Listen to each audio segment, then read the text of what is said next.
मराठी मॅट्रिमोनीवर मिळतो सगळ्यात जास्त चॉईस। मराठी मॅट्रिमोनीने लाखो स्थळं जुळवली आहेत। यापेक्षा चांगली गोष्ट काय असू शकते? मराठी माणसांची number 1 choice Marathi matrimony. Jain boarding जमीन व्यवहार रद्द करण्याच्या हालचाली सुरू, सूत्रांची माहिती। तर 28 ऑक्टोबरला धर्मादाय आयुक्तांसमोर सुनावणी होणार, सुनावणीमध्ये आदेशाचीही शक्यता। मुरलीधर मोहोळ यांना जैन बांधवांनी हाकललं, दंगेकरांचा निशाणा। तर जैन बोर्डिंग परिसरामध्ये मुरलीधर मोहोळ यांना जैन बांधवांचा घेराव, जमीन व्यवहार रद्द करण्याची मागणी। मुख्यमंत्र्यांनी दखल घेतली, पण पालकमंत्री जैन बोर्डिंगमध्ये फिरकले सुद्धा नाहीत। जैन मुनी गुप्तीनंदी महाराजांची अजित पवारांवर टीका, तर मागणीचा विचार केला नाही तर निवडणुका जवळच, मुनींचा इशारा। मोहोळ यांचा राजीनामा घ्या, जैन बोर्डिंगचा व्यवहार रद्द करा, दंगेकरांचं पंतप्रधान मोदींना पत्र। तर उद्यापासून बेमुदत धरणे आंदोलन करणार। पलटण महिला डॉक्टर आत्महत्या प्रकरणातील मुख्य आरोपी पीएसआय गोपाल बदने स्वतःहून पोलीस ठाण्यात हजर, तर दुसरा आरोपी प्रशांत बनकरला 4 दिवसांची पोलीस कोठडी। प्रत्यक्ष अप्रत्यक्ष संबंध असल्याचा पुरावा असल्यास अधिकाऱ्यांवर कारवाई होणार। फलटण महिला डॉक्टर आत्महत्या प्रकरणी अधिकाऱ्यांवर हलगर्जीपणाच्या आरोपांनंतर मुख्यमंत्र्यांचा इशारा।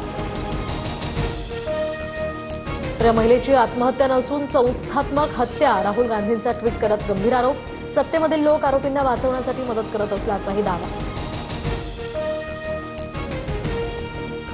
महिला डॉक्टरची आत्महत्या नसून हत्या, सामाजिक कार्यकर्ते विजयसिंग बांगरांचाही मोठा आरोप। माजी खासदार निंबाळकर आणि त्यांच्या पीएची चौकशी करण्याची केली मागणी। मुख्यमंत्री फडणवीस फलटण दौऱ्यावर, फलटण शहर आणि ग्रामीण पोलीस ठाण्याच्या नूतन इमारतींचं उद्घाटन, यशवंतराव चव्हाण हायस्कूलमध्ये ही सभा। पक्षचिन्हाची सुनावणी जवळ आली की शिंदे मालकांशी बोलायला दिल्लीला जातात। संजय राऊतांचा एकनाथ शिंदेंवर निशाणा, तर दिल्लीमध्ये मोदी शहांपुढे रडगाणं गातात, राऊतांची टीका। महापालिका निवडणुकीनंतर शिंदेंचा पक्ष भाजपात विलीन करावा लागेल, मोदी शहांनी शिंदेंना ताकीद दिल्याचा संजय राऊतांचा मोठा दावा। केंद्रीय गृहमंत्री अमित शहांचा उद्या मुंबई दौरा, सह्याद्री अतिथीगृहामध्ये सर्वपक्षीय नेत्यांसोबत बैठक घेणार। शहांच्या हस्ते महाराष्ट्र भाजपच्या प्रदेश मुख्यालयाचं भूमिपूजन। ठाकरेंच्या शिवसेनेचा उद्या मुंबईमध्ये निर्धार मेळावा, आदित्य ठाकरे मतदार याद्यांमधील घोळांसंदर्भात बोलणार, राहुल गांधींप्रमाणे मतदार यादीतील घोळांचं सादरीकरण करणार।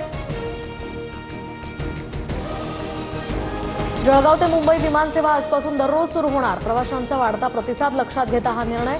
जळगावमधून सध्या मुंबई, गोवा, पुणे, हैदराबाद आणि अहमदाबादसाठी विमानसेवा। दिवा ते चिपळूण मेमू ट्रेन आता कायमस्वरूपी धावणार, तर मध्य रेल्वेकडून कोकणवासियांसाठी दिलासादायक निर्णय। नवी मेमू दिव्याहून सकाळी 7:15 वाजता सुटणार। मध्य रेल्वेच्या माटुंगा ते मुलुंड अप आणि डाऊन जलद मार्गावर मेगा ब्लॉक, तर ठाणे ते वाशी दरम्यानची सर्व अप आणि डाऊन ट्रान्स हार्बर सेवा 11 ते 4 या वेळेत पूर्णपणे बंद असेल। एसटी महामंडळाच्या ताफ्यात 8,300 नव्या गाड्यांची भर पडणार, स्मार्ट, व्होल्वो, मिनी बस अशा सर्वच श्रेणींच्या गाड्यांचा समावेश। डिसेंबर 2026 अखेर गाड्या सेवेत आणण्याचं नियोजन। पुढील 48 तासात मुंबईसह उपनगरात विजांच्या कडकडाटासह पावसाचा अंदाज, सोसाट्याच्या वाऱ्यासह हलक्या ते मध्यम स्वरूपाच्या पावसाची शक्यता। कार्तिकी वारीच्या निमित्तानं आजपासून विठ्ठल रखुमाईचं दर्शन 24 तास खुलं, व्हीआयपी दर्शन देखील बंद करण्याचा मंदिर प्रशासनाचा निर्णय। 2 नोव्हेंबरला कार्तिक यात्रेचा मुख्य सोहळा। महाराष्ट्रात मतदार यादीची छाननी आता पालिका निवडणुकांनंतरच, पुढील आठवड्यामध्ये देशव्यापी एसआयआरची घोषणा। निवडणूक आयोगाकडून बिहारनंतर आता देशभरात छाननीची तयारी।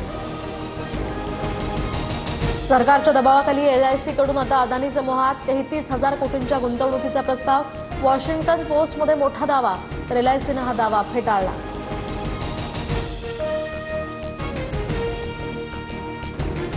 मराठी मॅट्रिमोनीवर मिळतो सगळ्यात जास्त चॉईस। मराठी मॅट्रिमोनीने लाखो स्थळं जुळवली आहेत। यापेक्षा चांगली गोष्ट काय असू शकते? मराठी माणसांची नंबर 1 चॉईस मराठी मॅट्रिमोनी।